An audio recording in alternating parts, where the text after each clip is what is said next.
pelo autor Mário Ramos Pereira e Silva e pelo Instituto Superior de Ciências Jurídicas e Sociais para apresentar a obra Contributo para a História Político-Constitucional de Cabo Verde, 1974-1992, publicada pela chancela da editora Instituto Superior de Ciências Jurídicas e Sociais e da Almedina.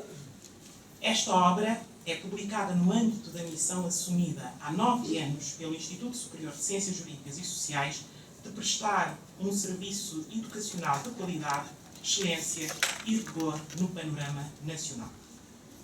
Com efeito, os vários intervenientes neste projeto educacional sempre tiveram cientes de que a materialização de um sistema de ensino superior de qualidade e excelência, com credibilidade e projeção internacional, está umbilicalmente associado à promoção de uma investigação científica de alto nível, aliada à publicação regular de obras científicas e pedagógicas nas áreas diversas recobertas pelo Instituto Superior de Ciências Jurídicas e Sociais. Seguramente, a adoção de uma política de contínua e permanente capacitação da nossa biblioteca, através da aquisição de acervos, quer impressos, quer digitais, é indispensável para auxiliar uma formação sólida dos nossos alunos. Entretanto, é determinante a produção, por parte dos docentes e investigadores do Instituto, de obras científicas e de cariz pedagógica de interesse nos vários domínios de intervenção da nossa instituição e que, na medida do possível, atendem às nossas especificidades, refletem a realidade cabo-verdiana no plano jurídico, político, social, económico e internacional. É precisamente neste contexto que surge o livro que hoje se apresenta, Contributo para a História Político-Constitucional de Cabo Verde, 1974-1992, que, como bem afiança o autor Mário Silva, professor graduado do Instituto, tem o propósito de colmatar a lacuna existente no plano nacional, no que tange a material didático, que permite aos alunos um conhecimento sólido e científico do nosso passado político-constitucional. Ora, desde a sua criação, o Instituto tem apostado na publicação regular de obras de caráter científico e afigura-se indubitável que é uma das instituições nacionais com uma produção científica mais significativa, em especial através de livros e artigos publicados pelos seus docentes. Por outro lado, na linha da promoção e implementação do projeto de edição de obras científicas e didáticas, o Instituto recentemente criou um veículo próprio de publicação, a editora Instituto Superior de Ciências Jurídicas e Sociais. Nesta senda, e no quadro de edições próprias ou coedições com instituições pertencentes à mesma família, como é o caso de Fundação de Direito e Justiça, ou com editores de referência no plano nacional ou internacional, como é o caso da Almedina, contamos a curto prazo incrementar a produção científica, a edição de compilação de materiais pedagógicos, de obras didáticas em todas as áreas de intervenção do Instituto, como manuais, sedentas, notas de aulas, sumários desenvolvidos, compilações de textos legislativos, sem descurar, obviamente, de publicação de obras coletivas e estudos comemorativos. Apesar de traduzir facto notório que durante estes 9 anos, o Instituto tem tido uma produção científica apreciável, cumpre reconhecer que a maior parte das publicações são frutos de projetos individuais. Assim sendo, e com vista a impulsionar uma política programada e organizada de investigação, a fomentar uma investigação de alto nível com padrões internacionais, o Instituto procedeu recentemente à criação de um centro de investigação, o Centro de Estudos Jurídicos, Económicos e Sociais, em sede do qual já estão alojados e a serem dinamizados alguns projetos. Ainda neste âmbito, muito nos apraz anunciar que está prevista para o próximo mês, por ocasião do 9º aniversário do Instituto, a publicação do primeiro número de revista do Instituto Superior de Ciências Jurídicas e Sociais, uma revista científica e de divulgação institucional. Muitos são os objetivos do Instituto para um futuro próximo no plano da investigação e produção científica, que lhe permitirão dar um salto qualitativo no âmbito da sua estratégia de evolução e expansão institucional, sempre na linha da consolidação do ensino superior integrado de qualidade. Outro sim, na esteira da sua evolução e expansão, o Instituto pretende para os próximos anos alargar o leque das suas ofertas formativas, seja no domínio da graduação, seja no plano da pós-graduação. Com efeito, propicia a ocasião para anunciarmos que no ano letivo 2015-2016, que se inicia no próximo mês de outubro, o Instituto oferecerá mais um curso de licenciatura, o de Criminologia e de Segurança Pública. jurídica e vários cursos de pós-graduações, nomeadamente curso de pós-graduação avançado em marketing, em direito fiscal, direito processual civil, proteção de crianças e adolescentes e, em parceria com a Multischool, um MBA em auditoria financeira e sistema de gestão e risco. Face ao exposto, despido de qualquer pretensão autolaudatória, podemos dizer que, apesar de ser uma instituição com uma curta história, o Instituto vem cumprindo a sua missão e é hoje uma referência no domínio do ensino superior, da investigação e produção científica, sendo a obra que hoje se apresenta uma prova clara e incontestável deste facto. Para terminar essas breves notas, e antes de relegarmos para o professor Bacelar Gouveia a visita guiada da plateia pelo livro, gostaríamos de reiterar que esta obra é seguramente um grandioso contributo para a nossa história, mas também para a consolidação de um ensino superior de qualidade, de excelência e rigor. Felicitamos o autor Mário Silva, o Instituto, por mais uma publicação, renovando a promessa de muitas outras edições com a chancela da editora Instituto Superior de Ciências Jurídicas e Sociais. Muito obrigada.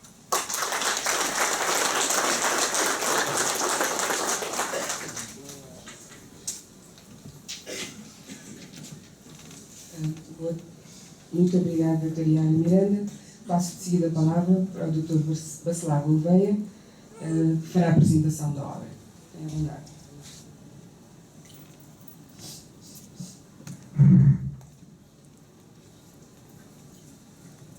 Muito boa tarde a todos, as minhas saudações e, de facto, o gosto de aqui poder estar uma vez mais na praia, em Cabo Verde. Aliás, já perdi até um pouco a conta das vezes que já estive neste magnífico auditório da Biblioteca Nacional, precisamente em iniciativas promovidas pelo Instituto Superior de Ciências Jurídicas e Sociais. Mas permito, na circunstância, cumprimentar os colegas distintos do presídio, o professor Mário Silva, presidente também da Fundação Direito e Justiça e autor deste livro, é por causa dele que aqui estamos. Também cumprimentar a professora Yara Miranda, presidente do Instituto Superior de Ciências Jurídicas e Sociais, minha antiga aluna, e ver como as poucas sementes que um professor há uns anos atrás semeou frutificaram desta forma tão competente e tão eficiente. E, portanto, já tenho saudades da professora Yara, quando ela era minha aluna, e era uma pessoa com a sua personalidade, como se sabe, efetiva, trabalhadora, inteligente, capaz, e fico muito feliz também por reencontrar aqui, já a encontrei várias vezes, mas agora nesta circunstância também nas suas funções de elevada responsabilidade como Presidente do Instituto Superior de Ciências Jurídicas e Sociais. Também permitam-me que cumprimente a plateia, do modo geral, e as autoridades e as personagens que aqui se encontram presentes, o Dr. Mascarenhas Monteiro, cumprimento, também o Sr. Presidente da Câmara Municipal da Praia, os Srs. Juízes Conselheiros do recém-constituído Tribunal Constitucional, que é uma grande novidade para Cabo Verde, a Sra. Bastonária dos Órgãos de Advogados, a Sra. Primeira-Dama, e permitam-me também uma referência especial à mãe do professor Mário Silva, a Dona Alice, que aqui está, e também à sua família, aos seus filhos, à sua neta, e de facto é um grande momento que ela devidamente retribuiu, ver-se que já é uma pessoa que tem a educação do avô e dos pais, naturalmente, e da bisavó também, e portanto fico muito feliz por também e agradecer, é uma grande honra para mim, o convite que o professor Mário Silva fez para aqui estar e para vos poder dizer umas quantas palavras sobre este livro. Também vejo aqui nesta plateia que está repleta muitos juristas, juízes, procuradores, também muitos alunos do Instituto, até porque eu nesta semana, com este estar um pouco cansado, fartei-me trabalhar porque estive precisamente a dar aulas no mestrado em Direito Público que o Instituto tem vindo a organizar, desta vez, esta semana, coube essa tarefa de dar algumas aulas no modo de Direito Internacional Público e, portanto, também são todos muito bem-vindos e, de facto, o lançamento de um livro aqui em Cabo Verde, como em qualquer parte do mundo, também em Portugal, é sempre um motivo de festa. E, portanto, esta é uma tarde de festa, este é um fim de tarde de grande alegria, porque realmente o professor Mário Silva deu mais um livro ao mundo. Isso, por si, é um grande acontecimento. Mas eu gostaria de aproveitar esta ocasião falando alguns minutos para me referir, talvez em 3 aspectos. Refiro-me um pouco ao Instituto, embora isso já tivesse sido feito pela Sra. Presidente, professora Yara Miranda. Depois falarei um pouco também do próprio autor. Não sei se ele vai gostar muito daquilo que eu vou dizer, mas garanto-vos que nós não combinámos coisíssima nenhuma. E depois, finalmente, penso que essa é a parte mais fácil e objetiva, falar um pouco também sobre a obra.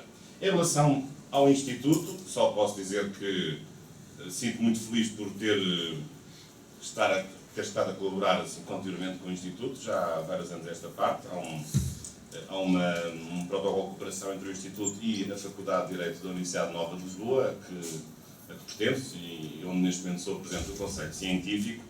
E de facto temos feito muitas coisas em conjunto. Claro que o Instituto não tem qualquer relação de exclusividade, porque não há casamentos entre instituições universitárias de diferentes países. Cada instituição universitária tem a sua liberdade e a sua soberania de poder cooperar como muito bem entender, como é o caso do Instituto, que tem diferentes protocolos com faculdades portuguesas e também de outros países, mas na parte que me toca, as relações têm sido realmente excelentes.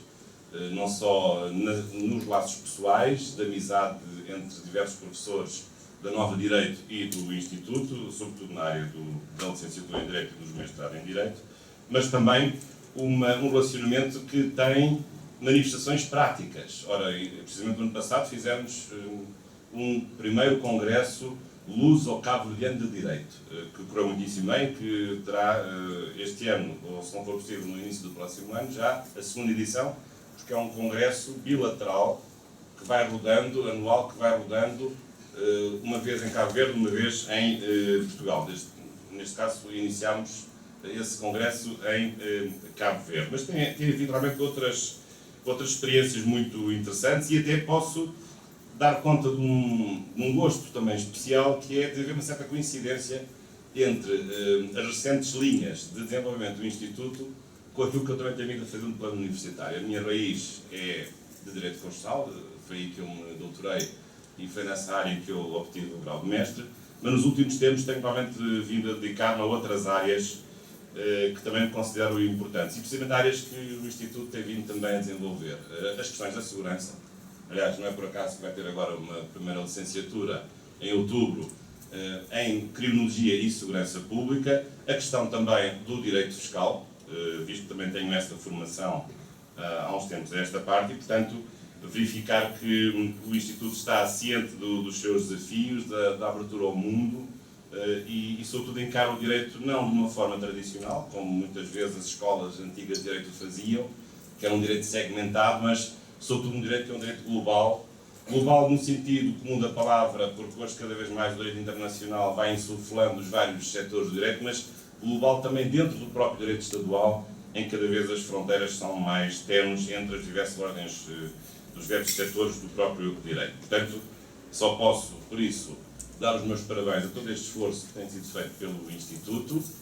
A publicação desta obra e o trabalho do professor Mário Silva é prova disso, que o Instituto aí está, tem realizações concretas, tem qualidade, tem rigor, tem exigência e, portanto, com toda a justiça, tem o seu lugar no sistema do ensino superior em Cabo Verde. E da minha parte, da parte da minha faculdade, fica desde já a intenção e o gosto que eu aqui revelo publicamente e dirijo em especial à professora Yara Miranda, de podermos continuar aprofundando as nossas relações, e fiquei também muito contente com a notícia que nos deu agora de que vai ser criado um centro de investigação e uma revista que é muito importante para a consolidação do próprio saber jurídico.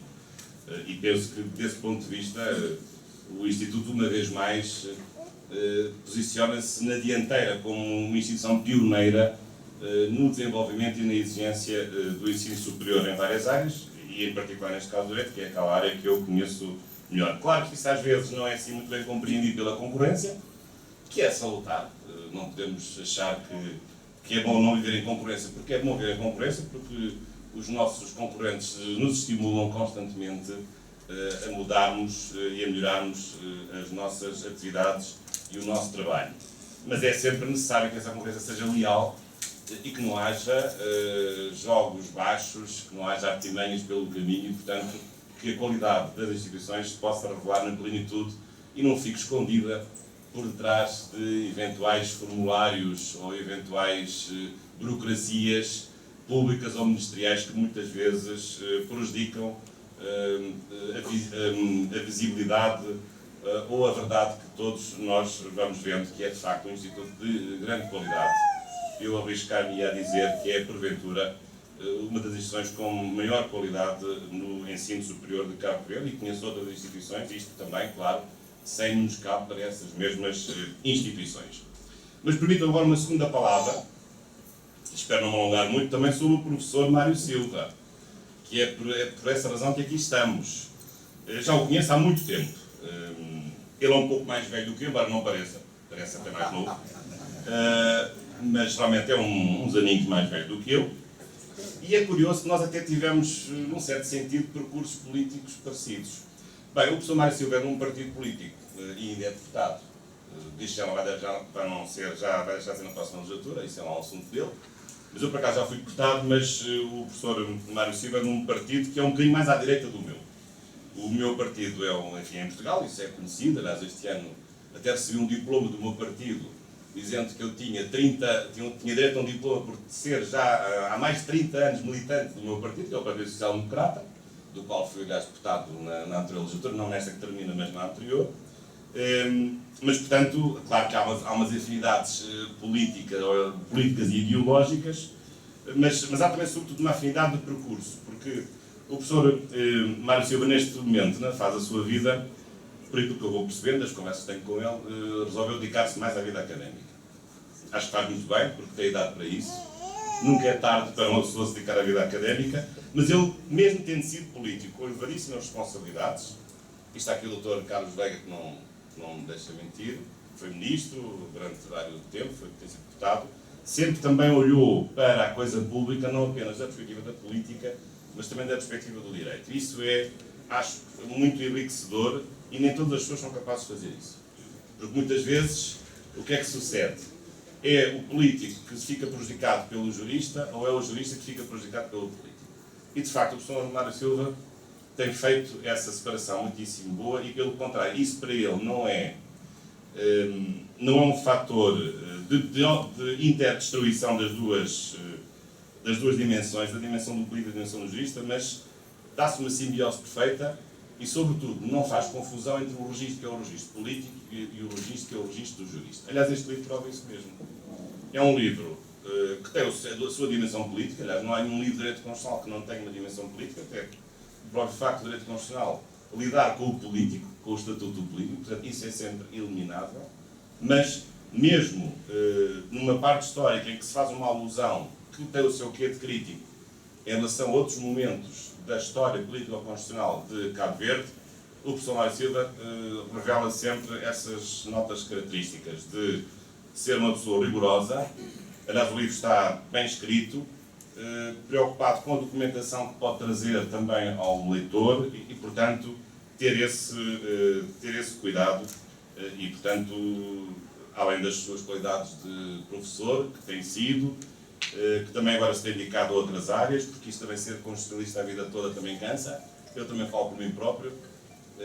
Gosto agora de diversificar um pouco os meus gostos também noutras áreas, o direito internacional público, o direito fiscal um pouco, o direito da segurança, enfim, até o direito penal. Portanto, há muitas outras áreas que nós, ao longo da vida, à medida que vamos também envelhecendo, vamos com certeza tendo essa experiência. E, portanto, penso que o professor Mário Silva está no ponto, de facto, da sua carreira, não lhe desejando, evidentemente, que ele deixe a carreira política, acho que devia continuar, mas conseguir manter, porque ele faz isso muito bem, este paralelismo entre uma carreira política e uma carreira jurídica. E, portanto, deixo aqui o desafio ao professor Mário Silva para continuar nesse caminho de poder também prosseguir os seus estudos. Eu sei que ele tem já um terceiro livro que está na forja, porque isto é uma trilogia, e, portanto, não vou falar sobre isso porque já estaria aqui a revelar segredos que ele próprio certamente vai revelar daqui a pouco, mas, de facto, gostaria de deixar essa nota também pessoal, de amizade, de admiração pelo seu trabalho, pelo seu rigor, e até terminando esta nota com uma opinião também um pouco mais pessoal. Às vezes eu tenho a ideia que o professor Mário Silva pode revelar alguma mágoa por não ser às vezes bem compreendido naquilo que escreve e nas suas opiniões. Mas acho que os cabo-verdianos têm que o compreender, porque ele tem direito a ser compreendido. E no fundo ele tem direito a ter uma opinião sobre as coisas, que seja uma opinião crítica. Isso não tem nada a ver nem com a sua carreira política, porque ele sabe distinguir esses dois registros, e sobretudo, também tem o direito de ser uma voz, não direi que seja uma voz que clama no deserto, mas uma voz que talvez não tenha muitos seguidores, mas uma voz que não quer cair na banalidade do pensamento jurídico, que não quer cair no facilitismo, que não quer cair no politicamente correto e que não vai atrás das modas. Porque isto no direito também há modas. E no direito constitucional, então, se há. Há muitas modas no direito constitucional. E o professor Mário Silva é uma pessoa rigorosa que não se deixa cair nessas modas. E eu acho que isso também o devo dizer. Espero que eu não me leve a mal. Nesta ocasião, fica aqui feito este público testemunho sobre isso. E essa é a minha opinião. Agora, uma última palavra sobre o próprio livro, já agora. Embora eu não possa dizer uma palavra muito longa, porque senão já não vão comprar o livro. Eu quero que comprem um livro, embora não tenha nenhuma comissão neste livro, mas acho que têm que comprar, porque é realmente um livro valioso. Ora bem, em relação ao livro, é um livro bem escrito, como vos disse, é um livro equilibrado no que respeita à sua extensão e é um livro que abrange toda a história de Cabo Verde, desde a sua fundação até à atualidade. E não é só um livro de história, ao contrário do que o título indica, a meu ver, não é só um livro de história. Claro que é um livro que conta muitos momentos e as várias vicissitudes do percurso do direito constitucional de Cabo Verde desde a sua fundação, desde a independência, mas não é só isso, porque em várias ocasiões é um livro também de teoria constitucional. O que é que se quer dizer? Quer dizer que é um livro que discute conceitos que são difíceis, sobretudo em matéria da teoria da Constituição e da teoria do poder constituinte. Portanto, não é apenas um mero relato de factos, e mesmo que se fosse apenas isso seria muitíssimo bom, porque realmente o livro está muito bem escrito e os factos estão muitíssimo bem articulados, mas não é só isso, porque vai mais longe e é também um livro que tem importantes incursões na parte da teoria da Constituição. Portanto, nesse aspecto é um livro completo e, portanto, para quem quiser ficar a saber as várias fases de evolução do direito constitucional de Cabo Verde, tem a obrigação de ler este livro e ficará com um excelente resultado de conhecer esses vários elementos. Bom, mas em relação àquilo que está aqui escrito, não tenho nenhuma contestação a fazer, pelo contrário, portanto, confirmo, porque o que eu também sei, tudo o que está aqui, mas eu gostaria só de salientar algumas das principais conclusões a que o professor Mário Silva chegou. Aliás, algumas delas eu até nem conhecia bem.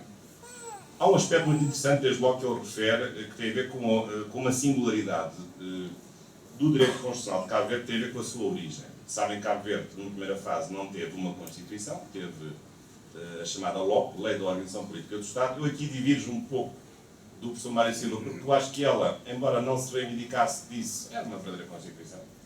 Claro que há uns que dizem que é uma pré-Constituição, ou que é uma lei constitucional, bem, nem se chamava Constituição, nem se chamava lei constitucional, chamava-se Lei da Organização Política do Estado. Mas isso ainda é o menos. Mas a verdade é que, não sendo nada disso, ainda durou cerca de quase 6 anos. Mas, de facto, o que é referido e é interessante, até num esforço comparativo com os outros países de língua portuguesa, é o facto de aqui se ter discutido a questão do referendo para a autodeterminação, ou se ter colocado a questão. Como sabem, em Portugal, isso foi uma questão que inicialmente foi trazida pelo Jornal de Spínola, porque ele, quando estava ainda na vigência do Estado Novo, tinha publicado um livro que, por sorte dele, e por sorte dos portugueses não fascistas, e para azar do regime, tinha escapado à censura, livro que se chamava Portugal e o Futuro, em que ele defendia um referendo para a libertação dos povos e dos territórios colonizados por Portugal.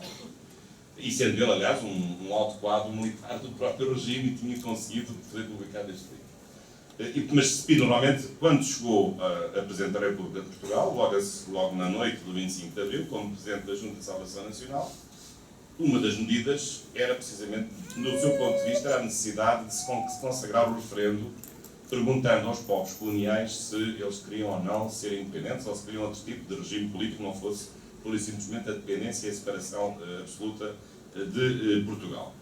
Claro que isso depois não aconteceu nos vários países da língua portuguesa por razões diferentes, que eu agora aqui não vou adiantar, mas não aconteceu sobretudo por uma grande razão, é que o general Spínola renunciaria ao cargo de Presidente da República em 28 de setembro de 1974 e, portanto, houve uma alteração substancial na doutrina política do governo de Portugal, que deixou de ser uma doutrina favorável à questão do referendo e passou rapidamente a advogar uma transferência imediata do poder político para os movimentos de libertação nas várias ex-colónias. Embora depois a questão fosse mais complicada, porque, como sabem, no caso de Angola nós tínhamos 3 movimentos de libertação, o MPLA, a UNITA e a FNLA, enquanto que em Moçambique só havia um, que era a Frelimo.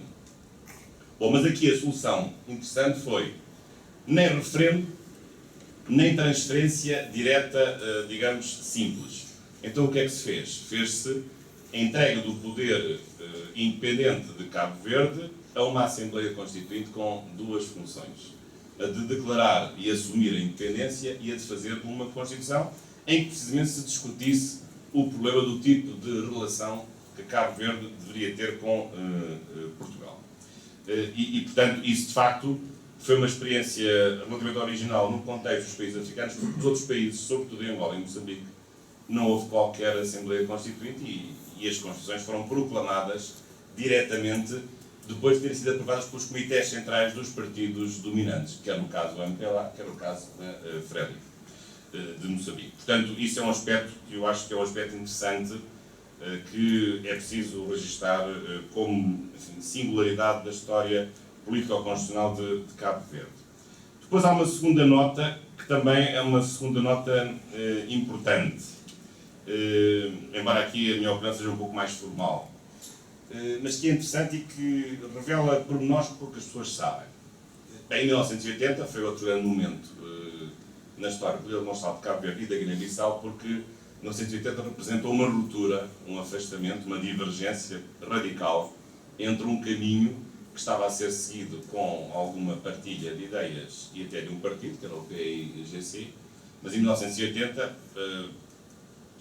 por via de um golpe de Estado na Guiné-Bissau de Nino Vieira, dá-se a separação e uma divergência definitiva de caminhos entre Cabo Verde e a Guiné-Bissau. Isso leva, evidentemente, à criação de um partido só de Cabo Verde, o PAICV, embora, curiosamente, na Guiné-Bissau o partido continuasse a ser o PAIGC, G de Guiné-Bissau e C de Cabo Verde, agora já não tivesse nada de Cabo Verde atrás, ainda possível, logo uns meses depois, até os cabo-verdes foram expulsos do PAIGC, porque tinham criado um outro partido só para Cabo Verde, que era lógico, porque havia realmente uma solução constitucional definitivamente divergente entre os dois países. Mas aconteceu uma coisa curiosa, é que 4 dias antes do golpe de Estado, 14 de novembro, feito por Nino Vieira, acho que depois corresponderia na Guiné-Bissau a um período de 4 anos sem Constituição, com umas leis, enfim, avulsas, porque tinha sido feita uma Constituição que nunca chegou a entrar em vigor.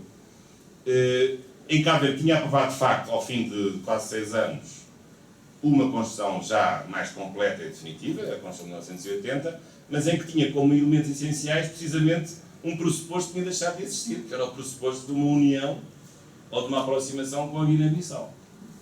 Isto faz-me lembrar, na história constitucional, uma coisa curiosa, que foi a primeira Constituição portuguesa, de 1822, que ainda dizia que Portugal era o Reino Unido de Portugal e do Brasil e dos Algarves. Ora, o problema é que a Constituição de 1822 foi aprovada em 22 de setembro e a Revolução Independentista Brasileira tinha sido a 7 de setembro, mas quando a notícia lá chegou, ou quando a notícia chegou cá, já Portugal ficou a saber que já não tinha o Brasil, mas ainda tinha na sua Constituição, e afinal era Portugal e Brasil, mas já não era.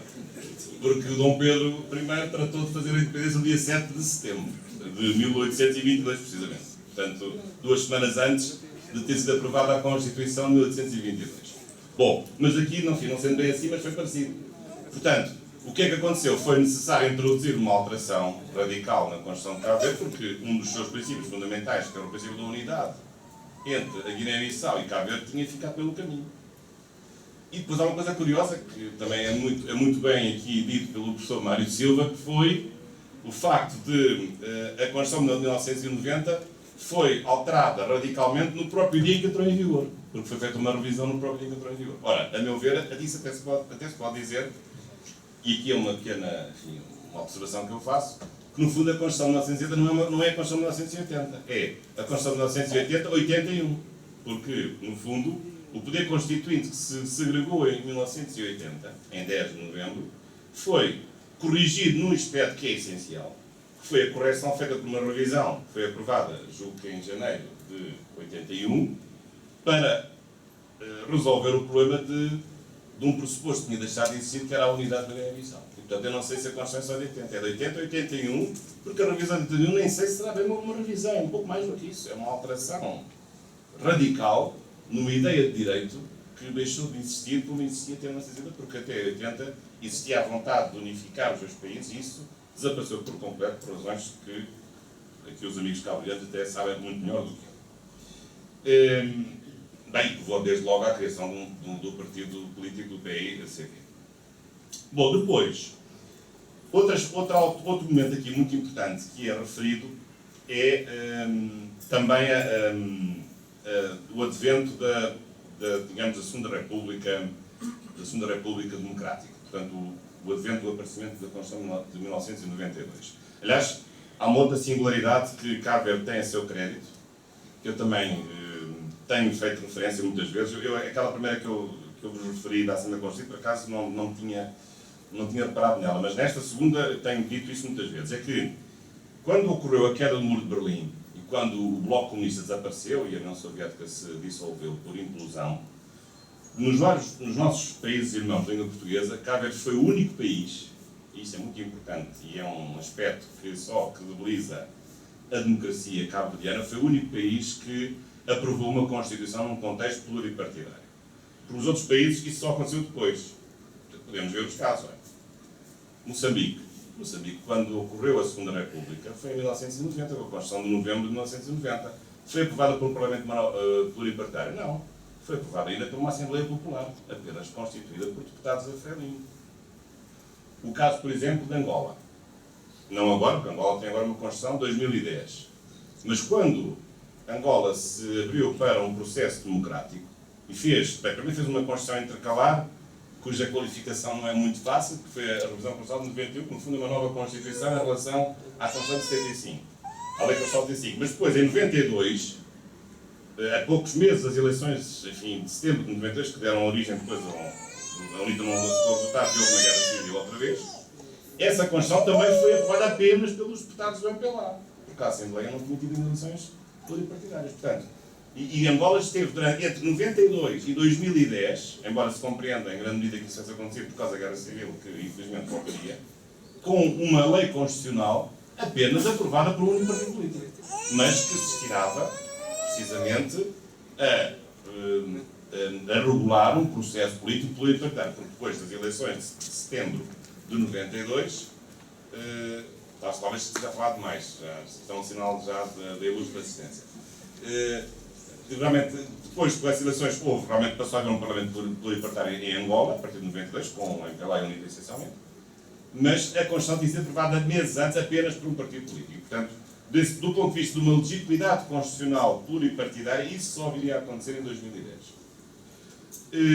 Bem, o caso da Guiné-Bissau é um caso que é mais difícil de caracterizar, porque a Guiné-Bissau fez sucessivas revisões constitucionais e ainda há pessoas que dizem que a Guiné-Bissau tem uma Constituição de 1984, coisa que eu, sinceramente, não me parece correta.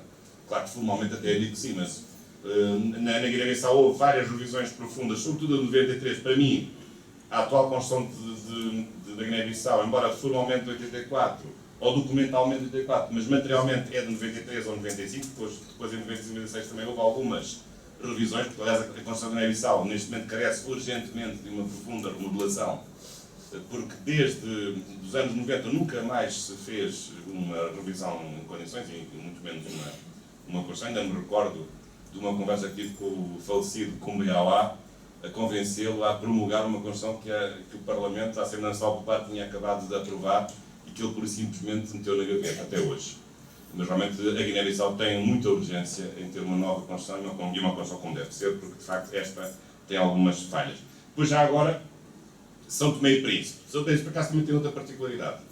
É que tem a única Constituição do espaço lusófono que foi referendada pelo povo. Também são menos, 150 mil habitantes, mas é a Constituição que foi aprovada em 1990, que teve algumas alterações, sobretudo em 2003, mas essa Constituição, nessa altura, foi ainda aprovada num contexto de monopartidarismo. Portanto, Cabo Verde tem a seu crédito ter uma Constituição de 1992 aprovada por um Parlamento verdadeiramente pluripartidário. E é a Constituição que tem até hoje, não obstante as transvisões que já teve. Agora, noutros países não aconteceu. Noutros países ou nunca aconteceu até hoje, ou quando aconteceu foi muito mais tarde, o caso de Angola, o caso de Moçambique em 2004, ou o caso de Angola em 2010.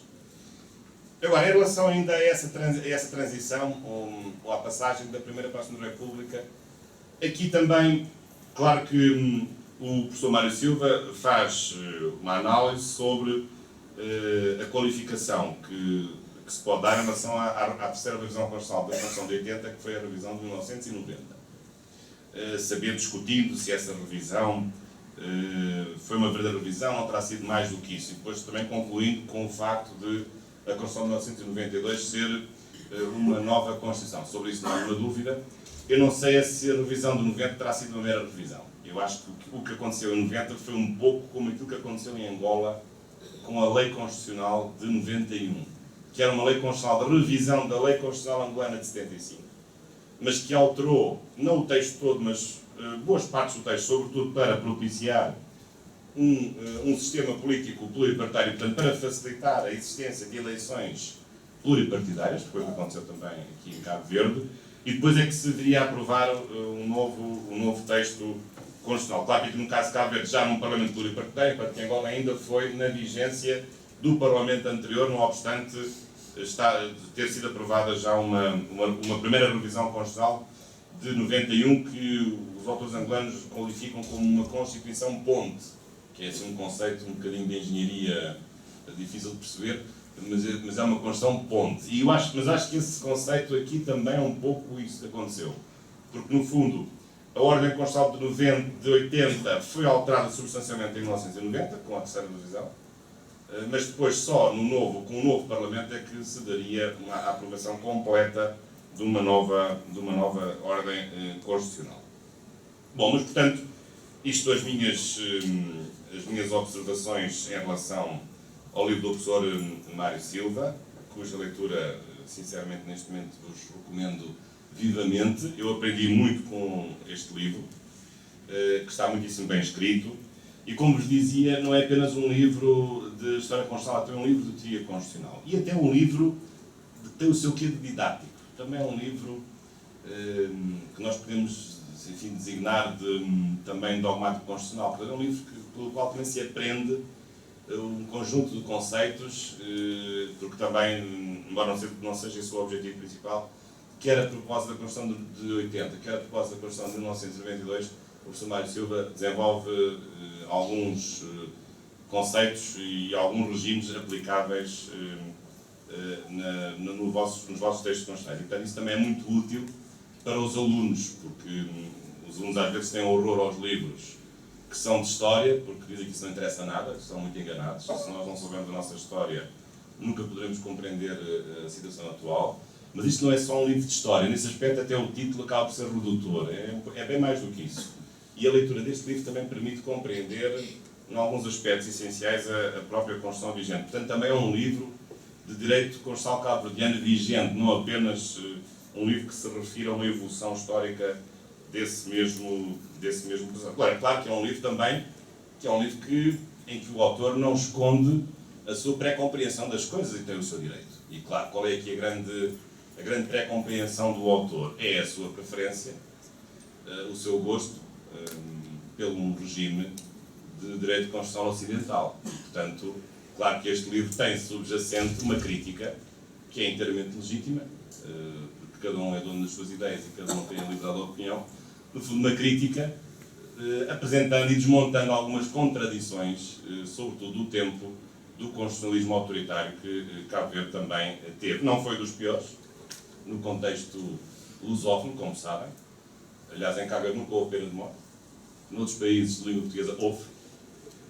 Portanto, desse ponto de vista, foi um constitucionalismo autoritário até suave. Mas isso não significa que para o professor Mário Silva não se deva também criticar e dizer as coisas e pôr os pontos nos is em relação àquilo que sucedeu. Está no seu direito. Isso não é misturar política com direito. Não é. É ter a sua opinião. Aliás, hoje, se vocês forem ver as mais recentes investigações na área do direito constitucional, elas são sempre associadas à moral, à ética, às relações internacionais, à política. Portanto, não há estudos jurídicos que sejam puros, que sejam bacteriologicamente puros, que sejam ascéticos, em que não se verifique qualquer influência de uma ideologia ou de uma visão política do mundo. Isso é impossível. Nós somos homens, estamos integrados na nossa sociedade, temos a nossa mundividência, não podemos viver desinseridos da realidade do contexto que nós temos à nossa volta, económico, social, cultural, político. E, portanto, só um robô é que poderia fazer esse trabalho, mas não há robôs, felizmente, que ainda tratam de direito constitucional, porque nós, os constitucionalistas, perderíamos logo o emprego e seria uma grande tragédia. Portanto, os robôs não são bem-vindos na análise do direito constitucional, porque eles nunca poderiam fazer essa análise com emoção, com alma e pensando as coisas para além daquilo que elas têm de técnico-jurídico. Muitos parabéns, professor Mário Silva. Está de parabéns o professor Mário Silva com esta obra, está de parabéns os amigos, a família, a sua mãe. Os filhos são aquilo que a mãe e o pai também são e foram. E portanto, nós vamos dizer que nós somos fruto dos livros que produzimos, das viagens que fazemos, mas também das pessoas que amamos. E eu vejo aqui muitas pessoas que amam o professor Mário Silva e fico muito satisfeito com isso. Muito obrigado pela vossa atenção.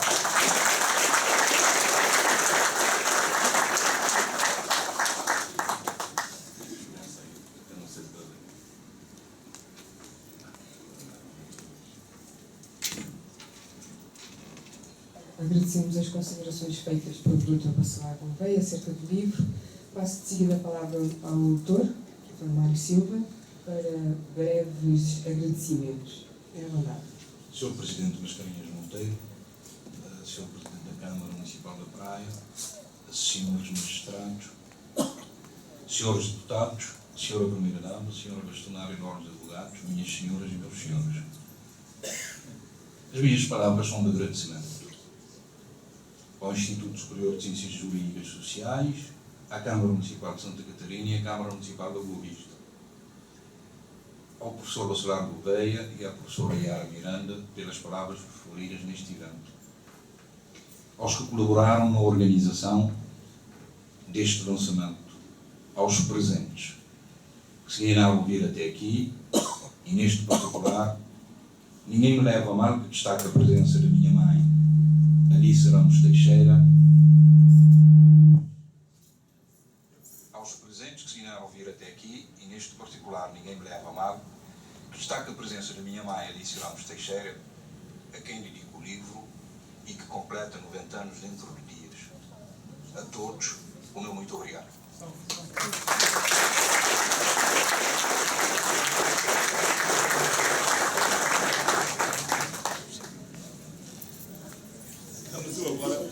Agora vou fazer aqui vou escangalhar o protocolo, mas há uma coisa que eu quero fazer ao professor Mário Silva.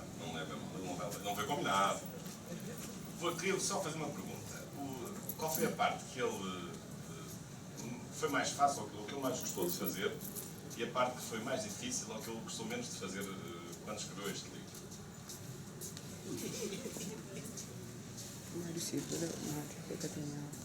Uma vez perguntaram ao Humberto Eco sobre o conteúdo de um livro dele muito conhecido que é o título é O Nome da Rosa. Ele respondeu que só falava sobre o conteúdo do livro na presença do advogado. Eu, como não tenho advogado aqui, prefiro não falar do conteúdo do meu livro. Aliás, evito sempre falar do conteúdo do meu livro. Talvez um dia escreva um livro sobre os livros que escrevi e publiquei, os que escrevi e não publiquei e os que um dia sonhei escrever e não escrevi. Mas, entretanto, fazendo uma exceção, devo dizer-vos o seguinte, a parte que mais me entusiasmou foi a parte de 75 até 80, que era a parte que eu conhecia mal, porque, por um conjunto de razões, eu não tinha idade para conhecer a ideologia subjacente a um conjunto de factos político-constitucionais. Confesso que a parte que mais me surpreendeu foi a intensidade da discussão sobre o referendo em Cabo Verde. Ver gente como, para além do PAIGC, obviamente, que era um partido muito prestigiado a nível internacional e com muitos recursos políticos, ver gente como o Teixeira de Sousa, por exemplo, a discutir o referendo, a função das Nações Unidas, a independência de Cabo Verde, a proteção, foi a parte que mais me entusiasmou, mas este entusiasmo também veio da minha própria ignorância sobre o conteúdo daquela matéria.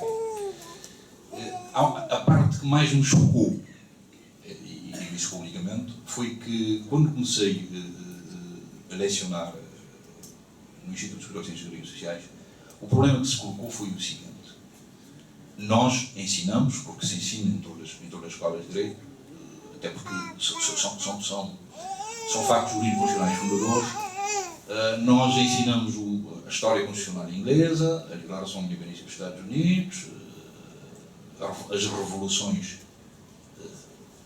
designadamente a russa de 1917, as revoluções portuguesas, e quando se colocou o problema sobre Cabo Verde,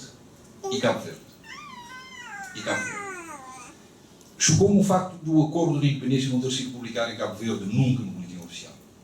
E ninguém conhecia praticamente o acordo, salvo em 1975 foi publicado um extrato no jornal Voz do Povo, e em 90, depois da abertura política, num dos jornais foi publicado o acordo de independência. Chocou-me também o facto do próprio texto da transferência de poderes que Portugal fez à Assembleia Nacional de Cabo Verde, a Assembleia Constituinte, não ter sido publicado. Ou seja, havia um conjunto de textos dispersos que ninguém conhecia, ou muito pouca gente conhecia. E, repito, há ainda um conjunto de textos cujos originais estão em casa de pessoas. É a parte que me chocou. Por isso, pronto, eu fico por aqui. Devo dizer o seguinte: a tradição anglo-saxónica manda que quem exerceu cargos públicos de uma maneira geral, políticos não, de uma maneira geral os documentos são documentos públicos. E ter acesso a documentos importantes da história político-constitucional de Cabo Verde tem sido muito difícil. Agora é mais fácil. Devo dizer que o meu primeiro livro, aliás, este livro faz parte, eu digo isso na introdução, faz parte de uma trilogia, eu chamei de Trilogia Constitucional Cabo-Verdiana, cujo primeiro volume são textos constitucionais cabo-verdianos. Este segundo volume é um contributo para a história política constitucional de Cabo Verde. O terceiro volume que publicarei nos próximos anos, se Deus me der vida e saúde, sobre o direito constitucional cabo-verdiano. Digamos que, graças à existência do Instituto Superior de Ciências Jurídicas e Sociais, hoje é mais fácil qualquer investigador que se interesse pelas questões político-constitucionais de Cabo Verde ter acesso a estes textos. Mas pronto, acho que já falei mais do que aquilo que era o meu desejo. Agradeço, espero que ninguém me faça mais nenhuma pergunta.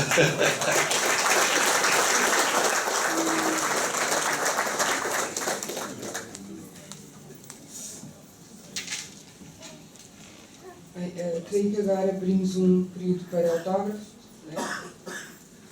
Portanto, queria reiterar aqui os nossos agradecimentos pela vossa presença e desejar-vos o resto de uma boa noite. Obrigada.